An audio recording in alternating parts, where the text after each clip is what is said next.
Este vídeo no es únicamente la propuesta a un concurso de historia para jóvenes de YouStory, que también, sino es la recopilación de ese trabajo de investigación que he estado elaborando durante estas últimas semanas. Todos esos documentos, entrevistas e investigaciones que he hecho a los distintos personajes para intentar reconstruir la historia familiar, la de mi bisabuelo y otras anécdotas varias. Y en cada paso me he dado cuenta de algo, me he dado cuenta que el dicho es cierto, en la memoria nadie muere.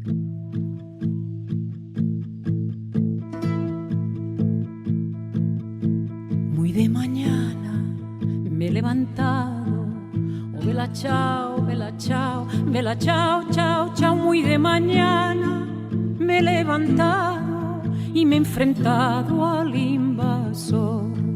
Quiero ir contigo donde tú vayas, oh vela chao, vela chao, vela chao, chao, chao. Quiero ir contigo, ay partisana, para que me des valor. Yo, por lo que mi padre a mí me contaba, que estuvo en la guerra, luego estuvo en la mili y luego se lo llevaron a un campo de concentración, a la isla. Exactamente no sé dónde fui. Lo único que sé que comían gofio con papas, con las cáscaras de papas las cocía y eso comía. Con flores rojas que tú metiste dentro de mi corazón. Con flores rojas que tú metiste dentro de mi corazón. La historia que da nombre a este proyecto es en honor a mi bisabuelo Manuel Domingo Valdivia y su estancia de casi 30 meses en los batallones disciplinarios de soldados trabajadores. Hubo un tiempo en el que servir al ejército no siempre era un honor.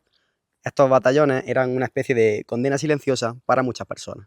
No estuvieron en cuarteles ni en campamentos, sino en campos de trabajo, con herramientas pesadas, jornadas muy largas, comida escasa y sobre todo alejados de su familia. Y también la constante vigilancia por parte de los soldados de escolta. Allí estuvo mi bisabuelo. Allí aprendió que muchas veces la disciplina militar puede ser más dura que cualquier castigo físico, y no porque estos castigos físicos fuesen pocos. Su paso en Cádiz por los batallones número 17 y número 22 no únicamente marcó su vida, marcó el inicio de esta historia. Se pasaron mucha hambre y que en los barracones no podían estar dentro, que se los comían los piejos, las chinches y la sarna. Y entre dos o tres los más amigos, con las mantillas que tenían, que no frío ni abrigaban nada, yeah. Con 3 palos hacían una choza y ahí se metían.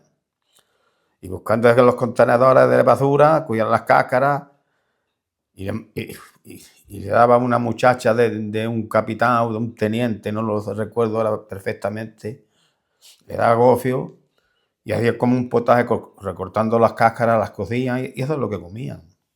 Algunas veces cuando estaban en los pueblos cerca, sí, pero cuando estaban trabajando fuera, más fuera, tenían que dormir donde mismo les pillaba la noche. Porque los barracones les pillábamos lejos y se les iba a medianoche andando donde estaban los barracones. Y dormían donde mismo les pillaban. Cuando estaban cerca de los pueblos, la gente les ayudó. Y por eso no se murieron mucha gente de hambre. El ejército del Ebro, rumba la rumba la rumba la. El ejército del Ebro, rumba la rumba la rumba la. Una noche el río pasó, ay Carmela, ay Carmela. Una noche el río pasó, ay Carmela, ay Carmela. Pero nada pueden bombas, rumba la rumba la rumba la. Pero nada pueden bombas, rumba la rumba la rumba la. Donde sobra corazón, ay Carmela, ay Carmela. Donde sobra corazón, ay Carmela, ay Carmela. Contraataques muy rabiosos, rumba la rumba la rumba la. Contraataques muy rabiosos, rumba la rumba la rumba la. Para constatar este testimonio familiar que tenía, escribí en el Archivo General Militar de Guadalajara, y para mi suerte contestaron muy pronto. Así fue como obtuve el expediente militar de mi bisabuelo desde el año 1938 hasta 1942 y vi su paso por los diferentes batallones de Cádiz.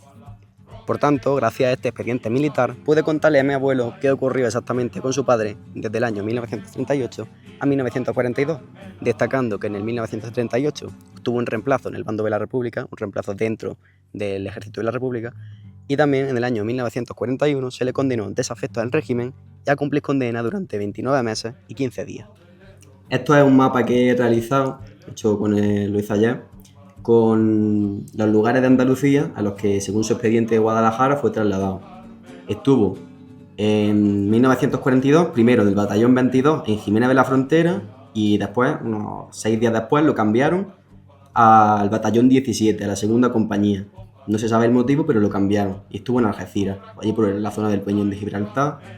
¿Tú recuerdas algo que te contase? Sí, porque estaban de camilleros, hay uno que le decían José Fidel. ¿De camillero qué función tenía? Para recoger los heridos del campo de batalla. Y los llevaban pues al campamento que había de médicos para curarlos.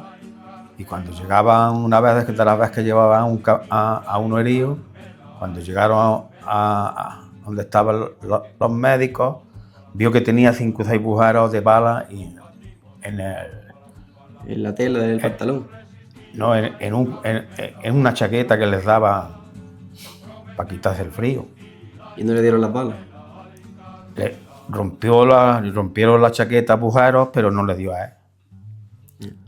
Y supongo entonces que habrá visto pues piernas rotas, muertos. Sí, heridos se les morían en la camilla y otros que estaban tirados en el campo y chillando y no podían llegar porque estaban las ametralladoras tirando y no podían llegar a ellos. Se morían allí. Cuando llegaban ya estaban muertos. Aún así, hubo lugares en los que los castigos fueron mucho peores. Así nos lo contó el historiador Juan Carlos García Funes, autor del libro Desafectos y profesor de la Universidad Pública de Navarra. Inserto fragmento. Vale, porque había un castigo específico que era hacer como una especie de mochilas de alambre y cargarlos de sacos terreros, que se llaman, ¿no? Sacos donde llevas un saco de tierra, pues llevarlo a la espalda y estar 8 o 9 horas trabajando. Imagínate estar picando piedra con un saco de alambres, un saco de tierra a la espalda colgado de una mochila de alambre. Pues mucha gente se le marcó de por vida porque te horada la carne hasta llegar al hueso, ese alambre, ¿no? Tantas horas seguidas. Eso decía mi padre, que en otros sitios murieron muchos más gente donde estaba él. Eso es lo que a mí me contaba. Y muchas cosas pues me se han olvidado de las que me contaba. Porque eso me lo contaba cuando yo tenía 6 o 7 años y 8, y eso algunas cosas me quedaron grabadas, como comiéndose las cáscaras, porque eso me vino a mí muy grande, de comerse las cáscaras de las papas.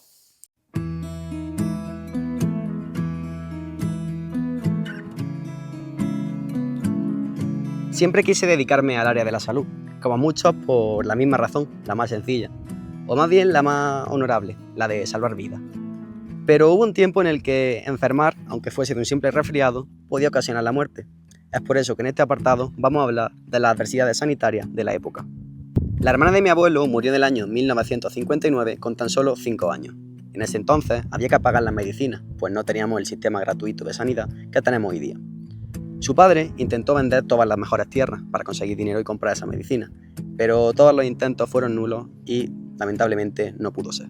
Mi bisabuela no pudo soportar ese dolor y la familia, para afrontar el duelo, se marchó durante 20 años a Almería, a Roquetas de Mar. Allí intentaron rehacer su vida.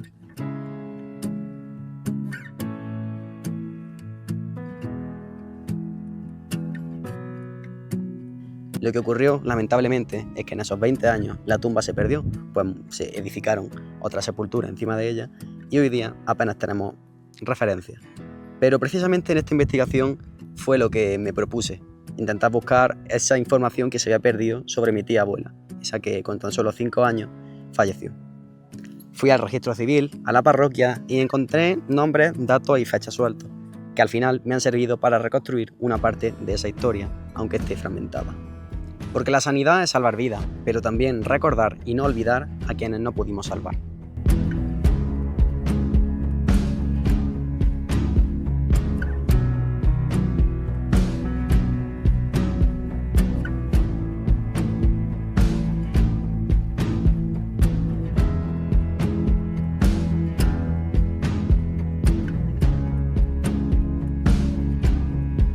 Vamos a hablar ahora del tema de la sanidad de la época.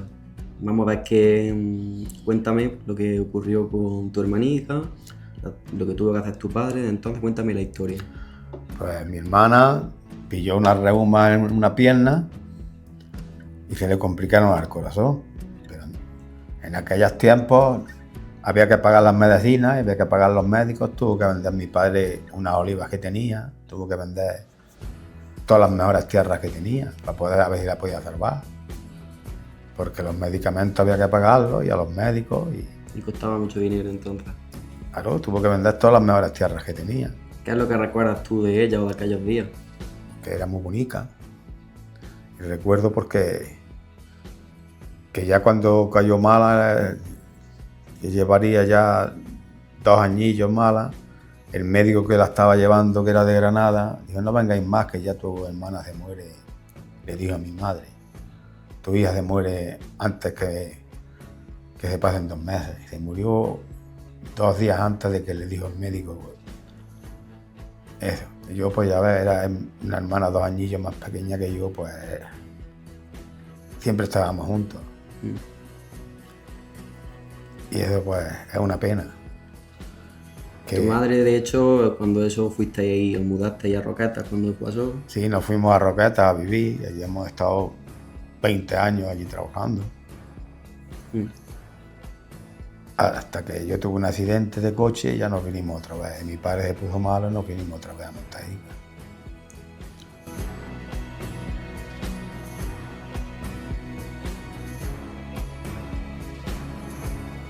Esta es la foto que tienes con tu hermanica, serían las fiestas de Las fiestas del pueblo. Así que se ve. Y mi madre pues era modista y hacía vestidos y hacía cosas.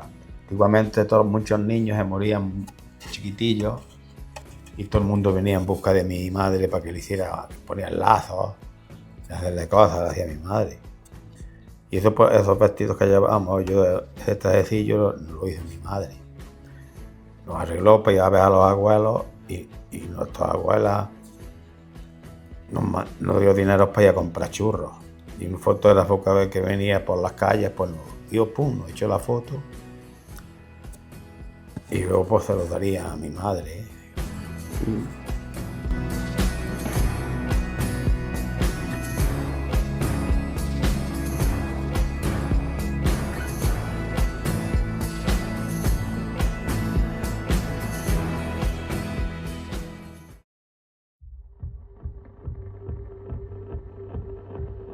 Cada familia tiene sus propias historias. Algunas son anécdotas que nos hacen reír.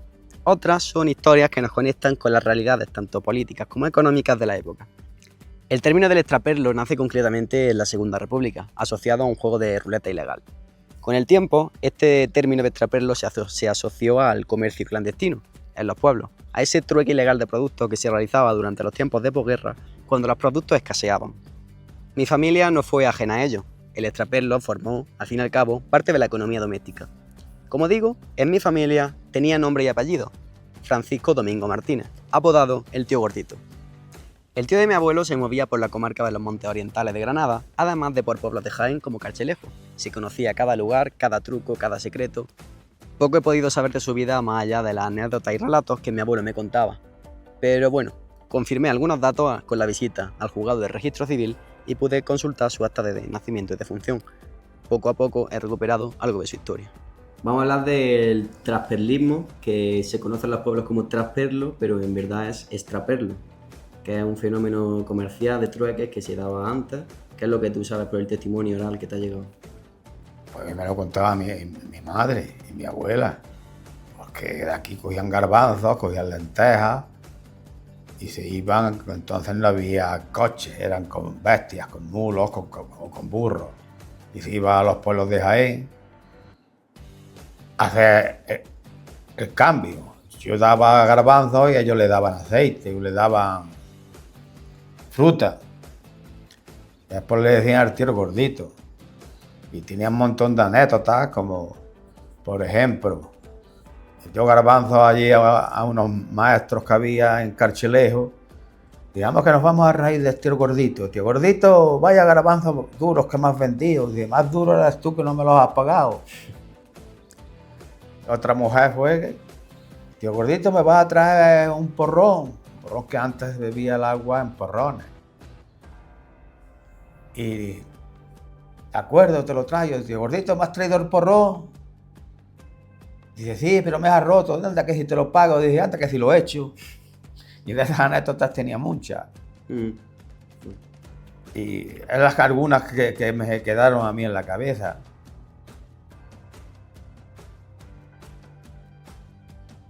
También me ha llegado, he encontrado en el baúl que tenía tu hermano una carta de Argentina, de familia tuya que emigró a Argentina por tema de hambre, tema, no sé, ¿qué testimonio tienes tú? ¿Quiénes son ellos? Pues eran tíos de mi abuela, que se fueron por la miseria que había aquí, buscando una vida mejor. Y se fueron a Argentina y hace ya años sí tenían relaciones, escribían y se mandaban cartas. Pero de hace ya muchos años que ya no sabemos nada de ellos. A lo mejor porque quizás no saben de dónde vienen, o sea, que aquí tenían... Sí, lo sabían porque mandaban cartas y nosotros y mis abuelos le mandaban cartas a ellos. Lo que pasa últimamente ya, pues no, murieron, a lo mejor ellos quedan los hijos. Eso me refiero a los hijos. Y los hijos a lo mejor, pues no sé, pero tendrían que saberlo porque lo mismo que nosotros tenemos esas fotos, pues ellos tendrán que tener porque mi abuela le mandaba. Y se escribían cartas. Uh-huh. Pero que hace ya muchos años que no sabemos nada de ellos.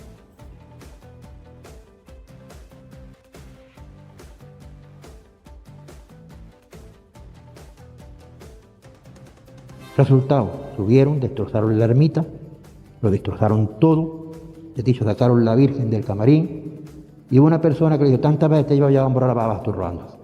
Y la bajaron pegándole patas. Las campanas las tiraron, con las campanas por delante y la Virgen por detrás. Llegaron al pueblo, la arrastraron por el pueblo, la hicieron trozos, pero tú arrastrándola te puedes imaginar. Pues le hicieron pedazos y después de hacerla pedazos, por lo poco que pudieron, se salvó, pero lo que quedó, lo quemaron. Bueno, pues la gente guardó la cara, otra guardó el pedazo de cabeza, otra guardó las manos, otra guardó la mano, el niño, incluso mi madre estuvo a punto de salvarlo, salvó otra de su edad.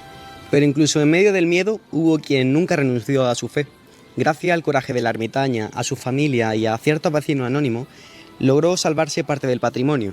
Una vez terminada la contienda, se trajo de vuelta, se creó una nueva imagen de la Virgen y comienza una nueva etapa de la hermandad que era símbolo de resistencia y esperanza. Me contaba mi madre que mi abuela, cuando rompieron la Virgen de la cabeza, fue cerca de su casa. Y entonces ella estaba pendiente y cuando ya se fueron todos, pues salió ella a recoger la cara de la Virgen que no estaba rota y ya pues la tuvo ella un tiempo hasta que ya pasó, que pudo entregarla. De la guerra. Y registraban en las casas y tal. Registraban en las casas, cuando venían a registrar en las casas se la guardaban en su pecho.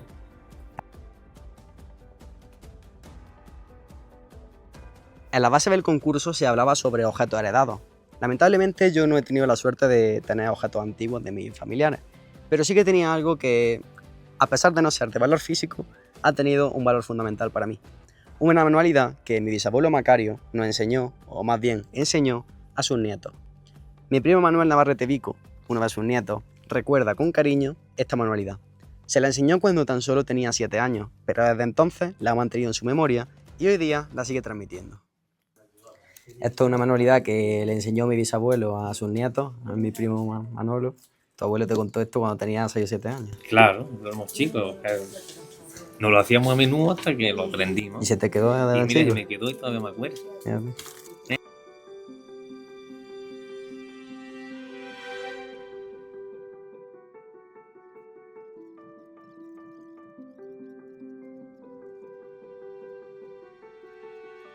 Las gotas de sangre, cruz, 2 martillos, 2 clavos.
Quiero dedicar también un breve apartado a poner esos fragmentos de entrevistas de aquellas personas profesionales que han colaborado en esta investigación, aquellas personas a las que he tenido que acudir para aprender sobre archivística, la Guardia Civil con Juan Berrio, el juzgado del Registro Civil con Urbano, y a todos esos historiadores como Ana Esteban, Juan Carlos García Funes, que habéis participado y me habéis guiado en esta investigación. ¿Con qué frecuencia se tienen que consultar este tipo de archivos? Y si ya no únicamente a vosotros como profesionales, sino si habéis tenido visitas de historiadores, investigadores que han querido consultar ciertos archivos, ¿eso se puede hacer? Sí, tenemos un órgano encargado en lo que es la Dirección General de la Guardia Civil, que se dedica a todo lo que es archivo histórico. Nosotros, como te comenté antes en la previa, sí tratamos con todo tipo de documentación y queda archivada, pero lo que es temas históricos que tengan que ver, casi siempre que tengan que ver con la Guardia Civil y lo que ha hecho la Guardia Civil a lo largo de su historia. Eso tenemos solo un órgano específico en Dirección General, bueno, varios órganos que se dedican a... Con la evolución de la tecnología y tal, ha habido muchos cambios, sobre todo en los últimos años. Quería preguntarle, con sus 44 años de experiencia, ¿cómo ha notado esa evolución desde que empezó hasta hoy día? ¿Qué está pasando? Y esto que me has contado también sobre el registro único en toda España. Que está... Sí. Mira, pues es brutal, porque yo empecé en el año 1982 y se escribía todo a mano. O sea, estos tochos de libros que ya habéis visto, pues todo se escribía a mano, incluso los certificados. Cuando yo entré aquí en el registro de Montejica no había máquina de escribir, era todo a mano. Imagínate, ya pedí una máquina y por fin y ya íbamos haciendo algo a máquina. Pero todo lo que son los libros, tanto de nacimiento, matrimonio y defunciones, todo a mano. Hasta 2010 y empezó a digitalizar todo, e incluso ya lo que íbamos practicando, las inscripciones ya se iban grabando, quedaban y iban pasando a este archivo de Inforred. El nuevo registro civil está reconocido como los libros en los que ya no podemos anotar ningún tipo de inscripción marginal ni nada. No me acuerdo porque la ley en un artículo se declara como patrimonio nacional. Pues muchas gracias, Urbano, por su respuesta, por su tiempo. Nada, muchas gracias. Información sobre la gestión, organización, preservación de estos documentos y libros parroquiales.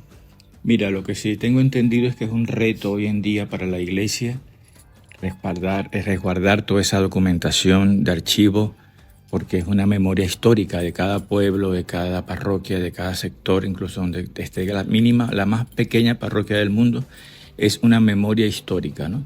Escrita, que debería, en medio de toda esta tecnología, ¿verdad?, que estamos disfrutando ahora hoy en día de la información, del resguardo digital. Yo creo que es un reto que tiene la Iglesia hoy en día, que todavía creo que no lo ha asumido así como del todo, porque claro, todo esto ha sido tan pronto, tan rápido, que no nos ha dado tiempo como a detenernos y a decir, mira, vamos a digitalizar esto, vamos a esto y esto y esto. Yo siempre digo que además es una frase que me gusta mucho y va inspirada en una cita de Benedetti, ¿no?, que es que el olvido está cargado de memoria. Y es verdad, es una franja, una época de nuestra vida, de nuestra historia, de nuestra identidad, porque esto forma parte de nuestra identidad, que se nos ha negado, se nos ha tapado con olvido, pero este olvido está cargado de memoria, eso está ahí y hay que buscarlo. Entonces me parece que es fundamental para una sociedad democrática, para una sociedad sana, reivindicar la memoria histórica desde abajo, ¿no?, desde nuestros pueblos, desde nuestras regiones, desde nuestros familiares, porque es una parte de nuestra identidad como sociedad. Y aunque esta investigación haya terminado formalmente el día 17 de agosto de 2025, para mí personalmente no va a ser así. Quiero seguir sabiendo, quiero seguir conociendo realmente cuál fue la verdadera historia de mi bisabuelo, concretamente a partir del año 1942. Porque en ese año, según el testimonio oral que me ha llegado de mi familia, fue a hacer la mili a Canarias, pero no he podido respaldarlo según los archivos de Guadalajara. Por eso, siguiendo el consejo que Ana Esteban, la investigadora que me proporcionó la información aquí en mi pueblo, según el testimonio que ella me contó, debía seguir la pista en el Archivo General de Ávila o en la Chancillería de Granada. Eso es lo que haré, seguiré esos pasos y continuaré investigando sobre esta historia. Es por eso que me gusta mucho la filosofía de este concurso, porque te incita a moverte, te incita a salir de casa y contactar con personas, a crear vínculos reales con la familia y con la comunidad, porque en definitiva, te incita a aprender investigando.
Sin duda, lo que más me ha gustado de esta investigación es que he pasado tiempos de valor con mis dos abuelos. Mi abuelo se ha involucrado muchísimo en el trabajo y eso es algo que siempre me acompañará, porque cuando me pregunten por esta convocatoria de YouStory, me acordaré de él, de todas las calles y casas que nos recorrimos, buscando testimonios orales sobre su padre y los batallones. Y por supuesto, esto es un homenaje a toda mi familia, los que están conmigo hoy y los que algún día estuvieron, porque esta, con sus más y sus menos, es nuestra historia.